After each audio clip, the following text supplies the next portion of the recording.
Capítulo 30 Mansão Blackhurst, 1907. Tomando cuidado para não alterar sua posição no sofá e despertar a ira do artista, Rose baixou os olhos para ver a página mais recente do seu álbum de recortes. Trabalhara nele a semana toda, sempre que o Sr. Sargent permitia que ela tivesse um descanso. Havia um retalho do cetim rosa claro com que fora feito o seu vestido de aniversário, uma fita de cabelo e, embaixo, com sua letra mais caprichada, ela escrevera alguns versos de um poema de Lord Tennyson. Mas quem a viu acenar? Ou a viu parada na janela? Ou ela é conhecida em toda parte, a dama de Shalott? Como Rose se identificava com a dama de Shalott? Condenada a passar a eternidade em seus aposentos, sempre obrigada a vivenciar o mundo como observadora. Afinal, Rose não tinha passado a maior parte da vida igualmente recolhida? Mas não seria mais assim. Rose havia tomado uma decisão. Não seria mais tolhida pelos prognósticos mórbidos do Dr. Matthews, pela preocupação doentia da mãe. Embora ainda tivesse uma saúde delicada, Rose aprendera que fragilidade provocava mais fragilidade, que nada causava mais vertigens do que dia após dia de confinamento. Ela ia abrir as janelas quando sentisse calor. Talvez apanhasse um resfriado, mas talvez não adoecesse. Decidira viver com planos de se casar, de ter filhos, de envelhecer. E finalmente, no seu 18º aniversário, Rose ia contemplar Camelot. Melhor do que isso, caminharia em Camelot. Após anos de súplicas, sua mãe finalmente consentira. Pela primeira vez, Rose ia acompanhar Eliza até a enseada de Blackhurst. Desde que chegara, 7 anos antes, Eliza sempre contava histórias da enseada. Quando Rose estava deitada em seu quarto escuro e quente, respirando o ar viciado de sua última doença, a prima entrava e Rose quase podia sentir o mar em sua pele. Deitava-se ao lado dela, colocava uma concha, um molusco ou uma lasquinha de pedra em sua mão e começava a história. E em sua imaginação, Rose enxergava o mar azul, sentia a brisa morna nos cabelos, a areia quente sob os pés. Algumas histórias Elise inventava, outras ela ouvia em algum lugar. Mary, a empregada, tinha irmãos que eram pescadores, e Rose tinha a forte impressão de que ela gostava de conversar quando devia estar trabalhando. Não com Rose, é claro, mas Elisa era diferente. Todas as criadas tratavam Elisa de um modo diferente, totalmente impróprio. Parecia que se consideravam amigas dela. Ultimamente, Rose havia começado a desconfiar de que Elisa vinha se aventurando do lado de fora da propriedade, que tinha até conversado com alguns aldeões, pois suas histórias adquiriram uma nova feição. Tinham muitos detalhes sobre barcos, navegação, sereias e tesouros, aventuras no mar contadas em uma linguagem fantasiosa que Rose secretamente adorava. E a narradora tinha uma nova luz em seus olhos, como se houvesse experimentado as coisas proibidas de que falava. Uma coisa era certa. Mamãe ficaria furiosa se soubesse que Elisa tinha estado na aldeia, misturando-se a gente comum. Ficava irritada com o fato de Elisa conversar com os criados. Só por isso Rose conseguia tolerar a amizade de Elisa com Mary. Se a mãe lhe perguntasse aonde tinha ido, com certeza a prima não mentiria, embora Rose não soubesse o que ela seria capaz de fazer. Apesar de tentar durante todos aqueles anos, sua mãe não conseguira encontrar um castigo que detivesse a sobrinha. A ameaça de ser considerada sem modos não significava nada para a menina. Ser mandada para o armário debaixo da escada só lhe dava tempo para inventar novas histórias. Negar-lhe vestidos novos, o que era um verdadeiro castigo para Rose, era totalmente inócuo. Elisa ficava mais do que satisfeita em usar os vestidos velhos da prima. Quanto aos castigos, ela era como a heroína de suas próprias histórias, protegida por um encantamento. Ver as tentativas mal-sucedidas de sua mãe para disciplinar Elisa provocava um prazer ilícito em Rose.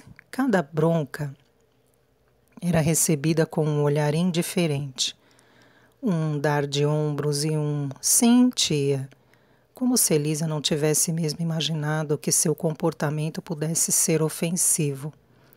O dar de ombros, em especial, deixava a mamãe furiosa. Já fazia muito tempo que ela havia liberado a filha de transformar Elisa em uma dama, satisfazendo-se com o fato de Rose ter convencido Elisa a se vestir adequadamente. Rose aceitara o elogio de sua mãe e ocultara que, na verdade, Elisa só tinha largado as calças quando elas não lhe couberam mais. Algo se quebrara dentro de Elisa, dizia a mãe, como um pedaço de espelho em um telescópio que o impedia de funcionar direito, algo que a impedia de sentir vergonha. Como se estivesse lendo os pensamentos de Rose, Elisa se mexeu ao lado da prima no sofá. Fazia quase uma hora que elas estavam ali sentadas, imóveis, e o desconforto de Elisa era evidente. Diversas vezes o Sr. Sargent fora obrigado a lhe pedir que parasse de franzir a testa, que ficasse parada enquanto ele retocava a pintura. Rose o ouvira dizer à sua mãe na véspera que ele já teria terminado, não fosse a recusa da moça de cabelos ruivos a posar pelo tempo necessário para ele capturar sua expressão. A mãe estremecera de raiva quando ele dissera isso. Teria preferido que Rose posasse sozinha, mas a filha tinha teimado. Elisa era sua prima, sua única amiga. É claro que deveria estar no retrato. E então Rose tossira um pouco, olhando para sua mãe, e o assunto fora encerrado. E embora o lado frio de Rose se deliciasse com o aborrecimento dela, sua insistência na inclusão de Elisa fora sincera. Rose nunca tivera uma amiga antes. Nunca havia tido esta oportunidade. E mesmo que houvesse, de que serviria uma menina fadada à morte para suas amigas? Como a maioria das crianças acostumadas pelas circunstâncias com o sofrimento, Rose achava que não tinha nada em comum com as outras garotas da sua idade. Não se interessava por rolar arcos ou brincar de bonecas e se entediava facilmente com conversas cansativas sobre preferências de cor, número ou canção. Elisa não era como elas. Rose percebeu isso no dia em que se conheceram. A prima tinha um modo de ver o mundo que era, quase sempre surpreendente, de fazer coisas inteiramente inesperadas, coisas que a sua mãe não tolerava. Mas o que Elisa tinha de melhor, melhor ainda do que sua capacidade de irritar sua mãe, era a sua habilidade de contar histórias.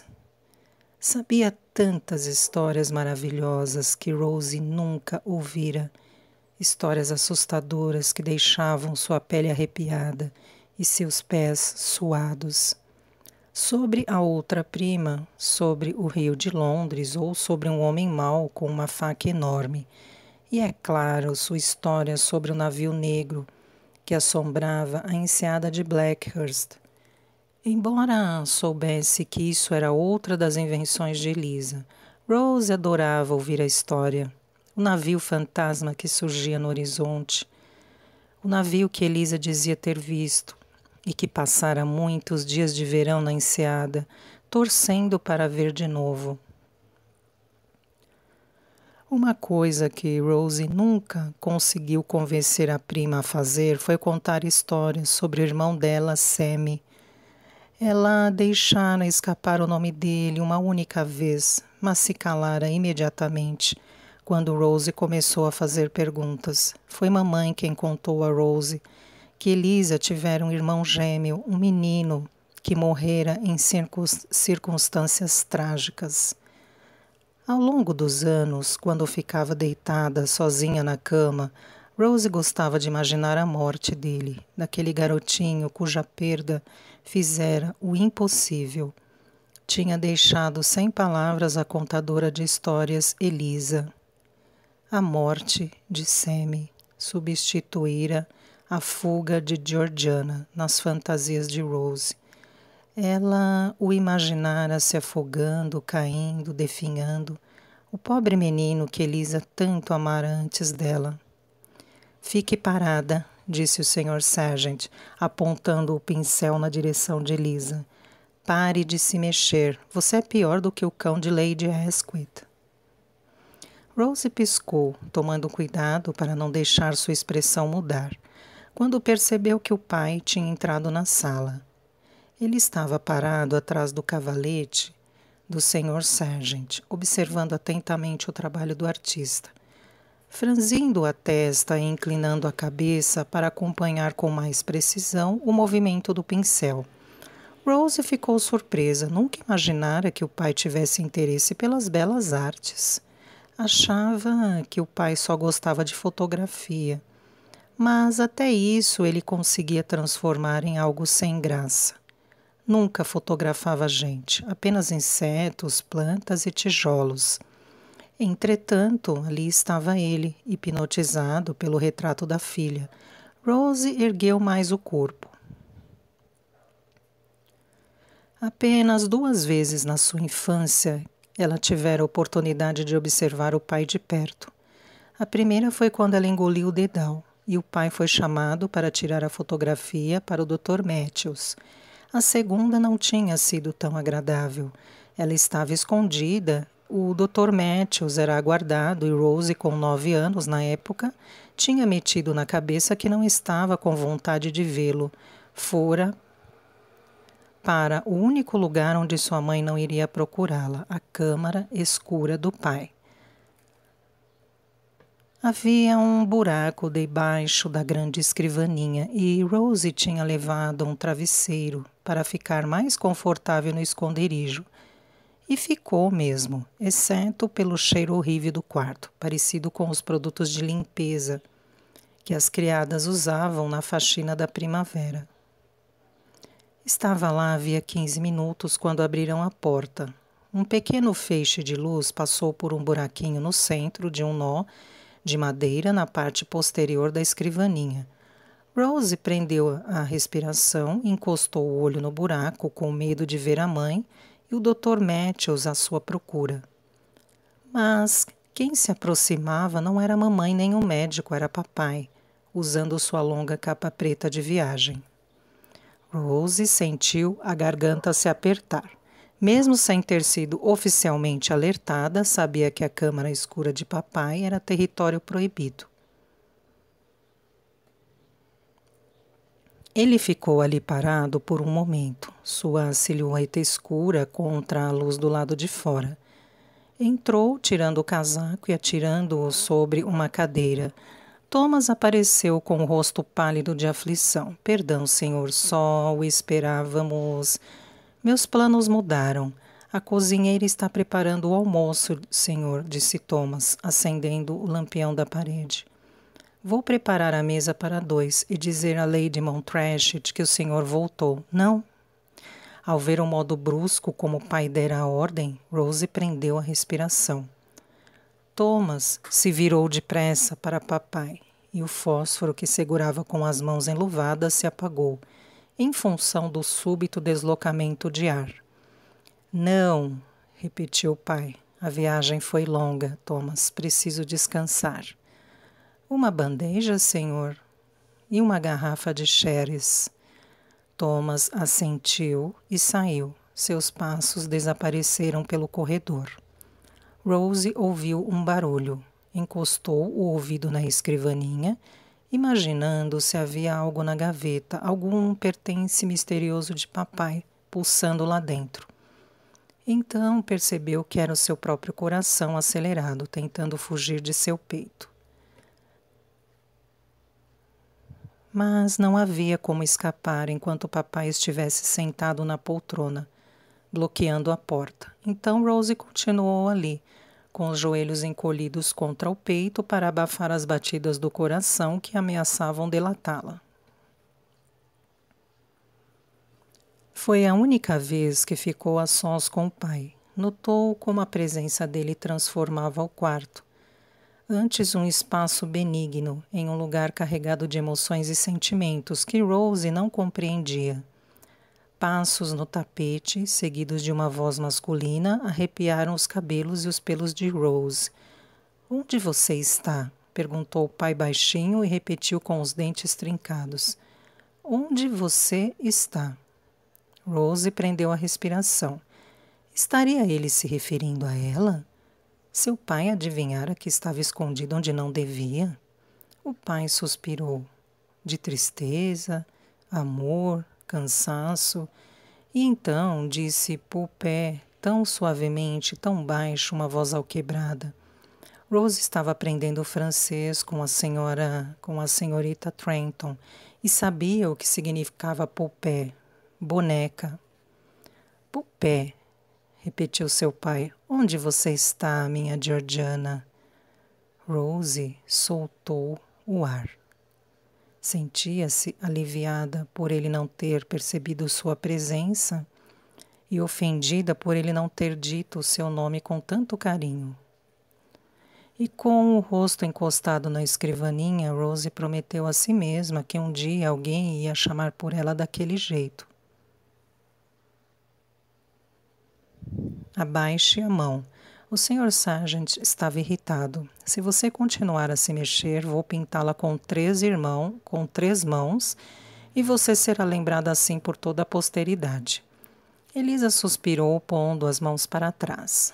Os olhos de Rose estavam embaçados de ficar na mesma posição, e ela piscou algumas vezes. Seu pai já tinha saído da sala, mas sua presença ainda se fazia sentir, a mesma sensação de infelicidade que sempre carregava.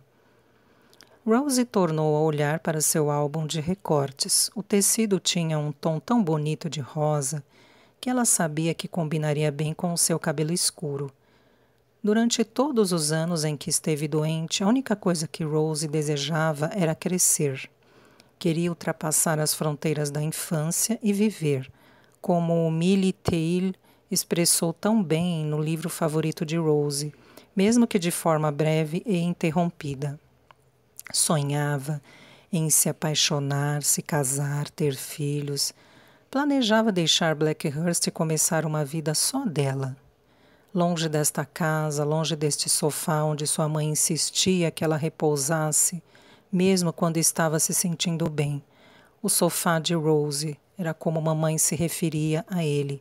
Ponha uma manta nova sobre o sofá de Rose, algo que disfarce a palidez do rosto dela, que faça o cabelo dela parecer mais brilhante.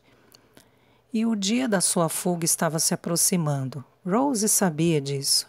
Finalmente a mãe admitira que Rose tinha condições de encontrar um noivo. Nos últimos meses, organizara almoços com uma procissão de jovens, e não tão jovens, solteiros. Eram todos tolos. Elisa havia divertido Rose depois de cada visita com suas imitações daqueles rapazes. Mas fora uma boa experiência, já que o cavalheiro perfeito estava em algum lugar esperando por ela.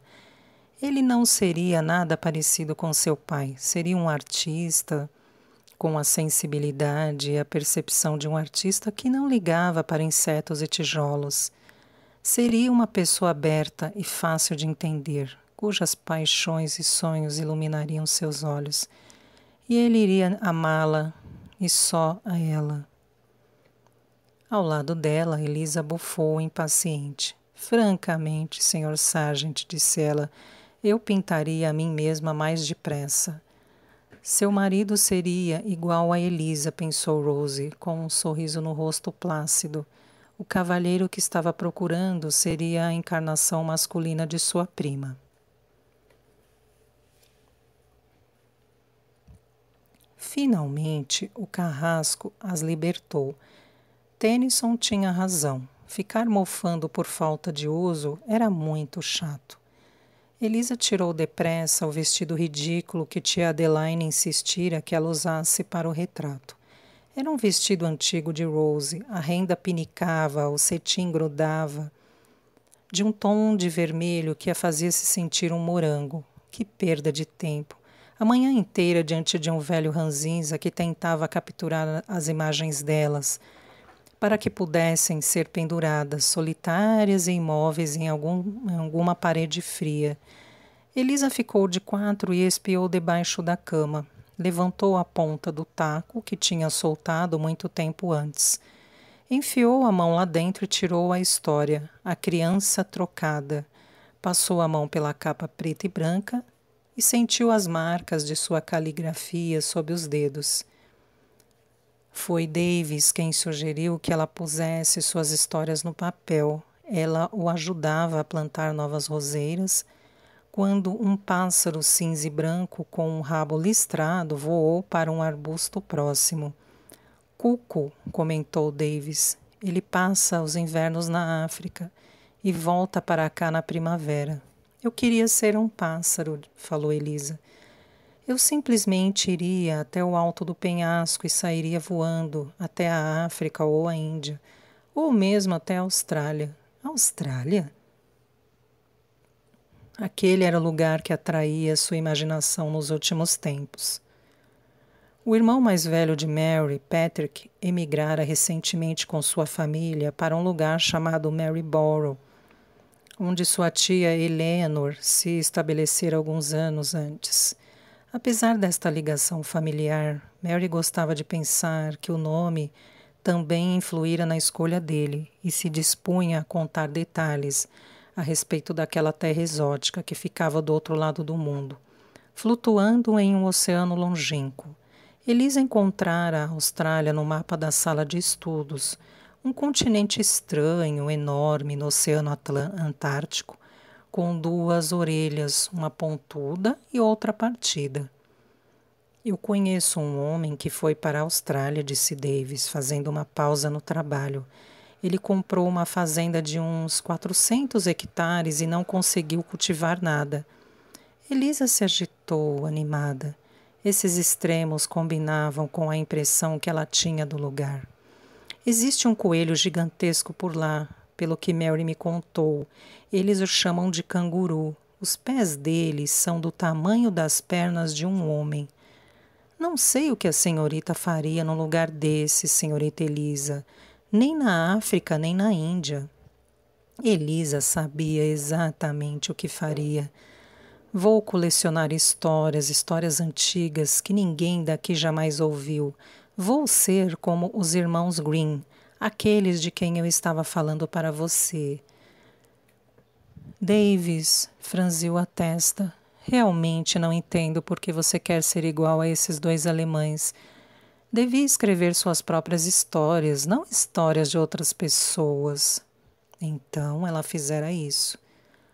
Começara a escrever uma história para Rose, um presente de aniversário, um conto de fadas sobre uma princesa que fora transformada em pássaro. Aquela foi a primeira história que ela pôs no papel, e ver suas ideias e pensamentos se tornarem algo concreto lhe propiciou uma estranha sensação. Sua pele ficou mais sensível, estranhamente exposta e vulnerável. A brisa ficou mais fria, o sol mais quente. Ela não sabia se gostava disso ou se detestava. Rose, no entanto, sempre amara as histórias de Lisa, que por sua vez não tinha presente melhor para dar a ela. Foi a escolha perfeita. Depois que Elisa foi tirada de sua vida solitária em Londres e levada para a imponente e misteriosa Blackhurst, Rose se tornou sua alma gêmea. Ria e sonhava junto com Elisa, e aos poucos preencheu o vazio deixado por Sammy, aquele buraco negro que havia nos gêmeos que ficavam sem seus pares. Em troca, Elisa faria ou escreveria qualquer coisa para Rose.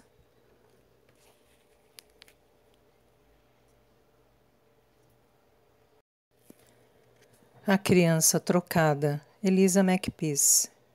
Antigamente, quando existia a magia, havia uma rainha que desejava muito ter um filho. Ela era uma rainha triste, pois o rei vivia viajando, deixando-a sem outra coisa a fazer, além de lidar com sua solidão, e imaginar como o marido, a quem ela tanto amava, conseguia suportar passar tanto tempo afastado dela. Acontece que, muitos anos antes, o rei tinha roubado o trono de sua herdeira legítima, a Rainha das Fadas, e a terra linda e pacífica das fadas se tornara um lugar desolado em que a magia não florescia mais e de onde o riso fora banido. O rei era tão cruel que ordenou que prendessem a Rainha das Fadas e a trouxessem de volta para o reino. Uma gaiola de ouro foi preparada especialmente para aprisionar a Rainha das Fadas e obrigá-la a fazer mágicas para diverti-lo. Em um dia de inverno, quando o rei estava viajando, a rainha sentou-se em frente à janela aberta, contemplando a terra coberta de neve.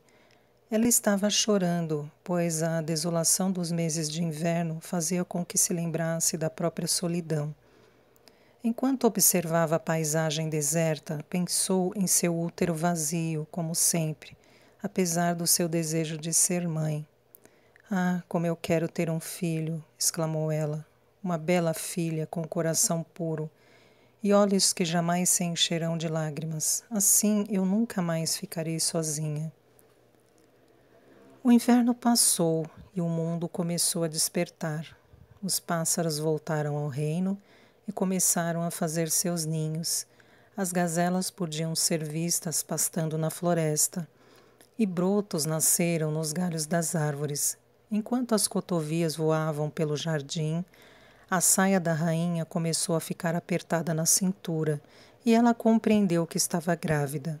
O rei não tinha retornado ao castelo. Então a rainha percebeu que uma fada travessa, longe de casa e escondida no jardim, devia tê-lo ouvido chorar e concedido seu desejo. A barriga da rainha foi crescendo e o inverno tornou a chegar. Na véspera do Natal, quando uma nevasca caía sobre a terra, a rainha começou a sentir dores. Por toda a noite ela gemeu e, ao soar a última badalada da meia-noite, sua filha nasceu. E a rainha pôde finalmente admirar o rosto do bebê e pensar que esta linda criança de pele clara, cabelo escuro e lábios vermelhos, como um botão de rosa, era toda sua. "Rosalinda", disse a rainha, "vou chamá-la de Rosalinda." A rainha se apaixonou instantaneamente e não deixava que a princesa Rosalinda saísse de perto dela. A solidão tornara a rainha amarga, a amargura a deixara egoísta, e o egoísmo a tornara desconfiada. A todo momento a rainha achava que alguém estava à espreita para raptar sua criança. "Ela é minha", pensava a rainha, "minha salvação. Então tenho que guardá-la só para mim." Na manhã do batizado da princesa Rosalinda, as mulheres mais sábias da terra foram convidadas a trazer suas bênçãos.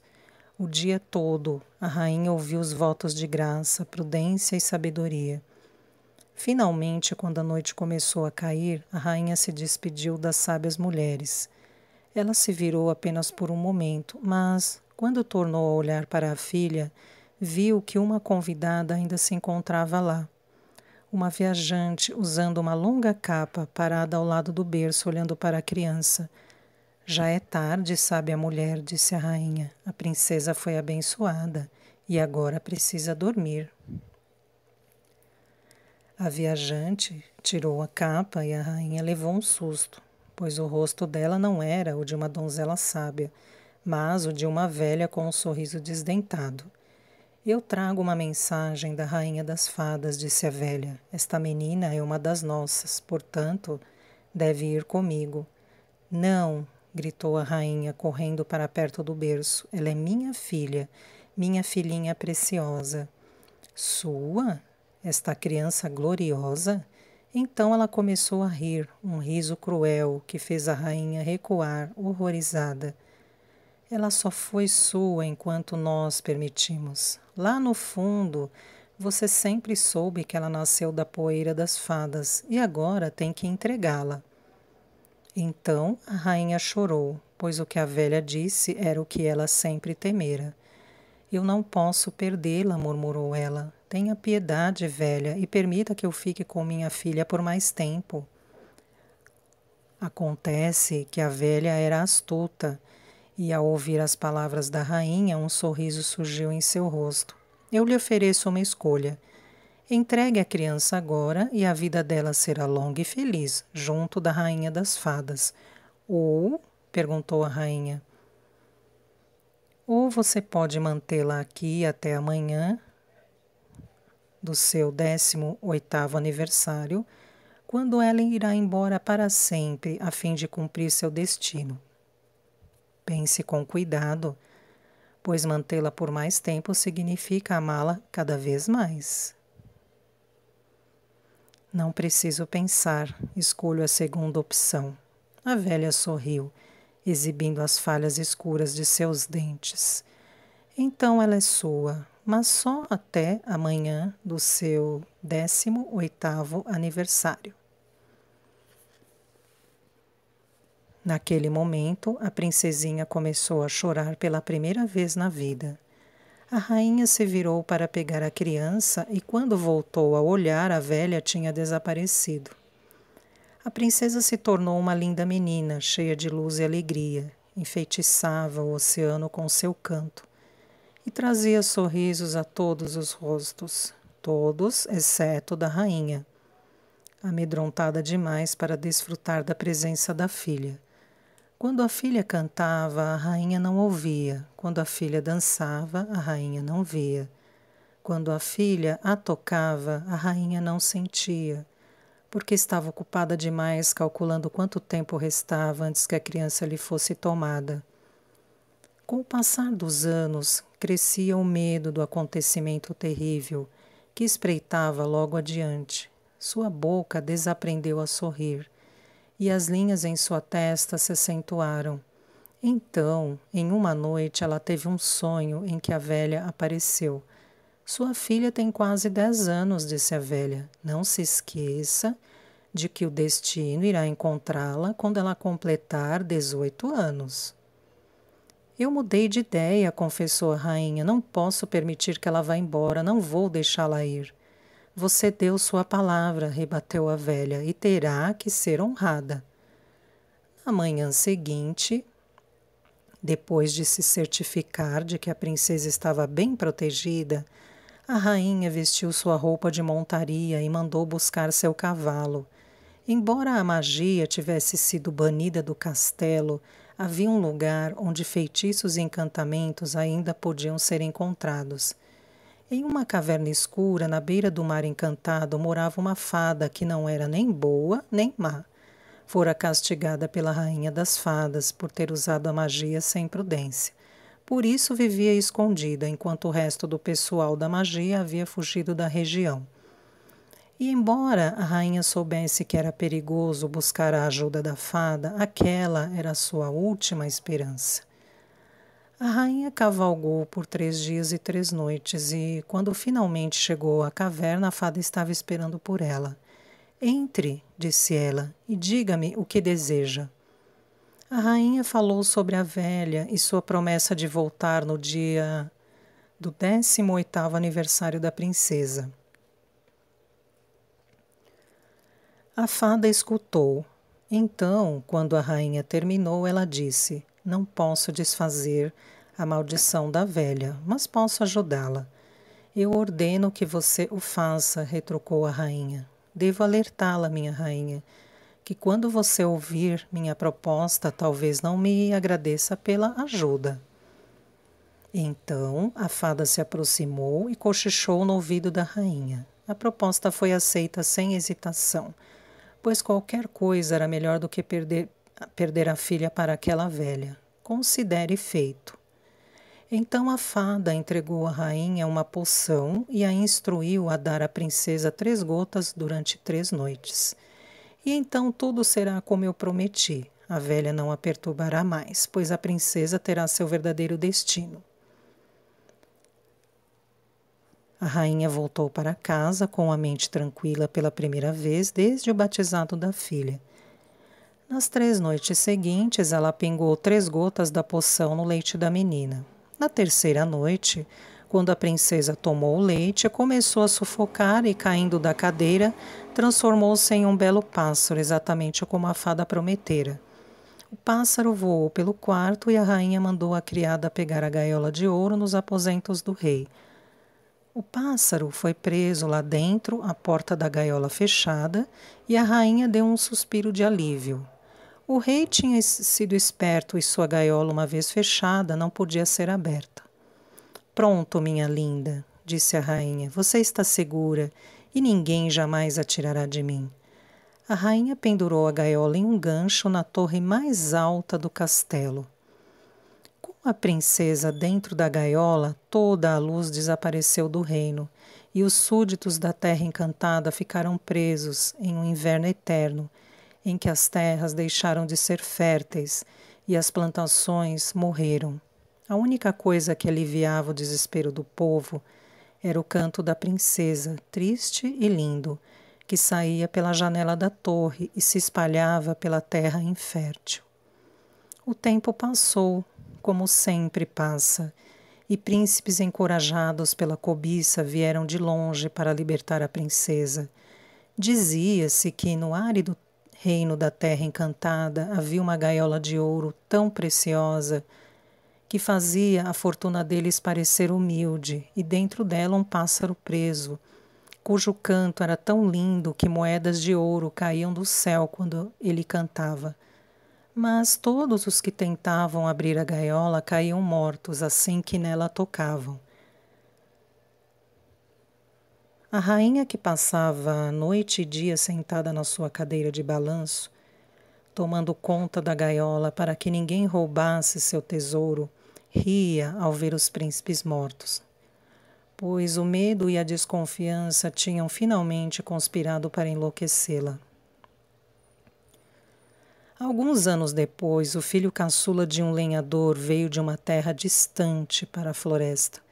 Enquanto estava trabalhando, o vento trouxe uma melodia tão maravilhosa que ele parou e ficou imóvel, como se tivesse sido transformado em pedra, escutando cada nota. Sem poder se controlar, largou o machado e foi em busca do pássaro que cantava de modo tão triste e maravilhoso. Ao atravessar a floresta densa, pássaros e animais selvagens apareceram para ajudá-lo.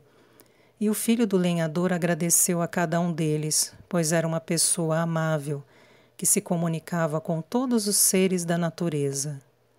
Ele atravessou moitas de espinhos, correu pelo campo, escalou montanhas, dormia à noite em árvores ocas, só comia frutas e nozes, até finalmente se deparar com os muros do castelo. Como você chegou a esta terra distante? Perguntou o guarda. Eu segui o canto de seu belo pássaro. Se dá valor à vida, vá embora, avisou o guarda. Tudo neste reino é amaldiçoado, e quem toca na gaiola do pobre pássaro está perdido.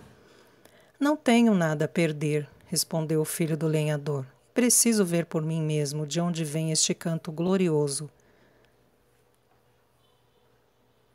Acontece que naquele instante a princesa Pássaro completou o seu 18º ano de vida e começou a cantar a melodia mais linda e mais triste de todas, lamentando a perda de sua juventude e de sua liberdade. O guarda se afastou. O rapaz entrou no castelo e subiu as escadas até a torre mais alta. Quando o filho do lenhador viu o pássaro preso, seu coração ficou triste, porque ele não gostava de ver aves nem animais selvagens aprisionados. Estendeu a mão para a porta da gaiola e, ao seu toque, esta se abriu, libertando-o. Naquele momento, o pássaro se transformou em uma bela mulher, de cabelos compridos que caíam em cascata e com uma coroa de conchas na cabeça. Pássaros vieram de árvores distantes e com seus bicos fizeram chover sobre ela pedacinhos de pedras brilhantes, que nela se prenderam, cobrindo-a de prateado. Animais voltaram ao reino e grãos e flores começaram imediatamente a crescer no solo árido.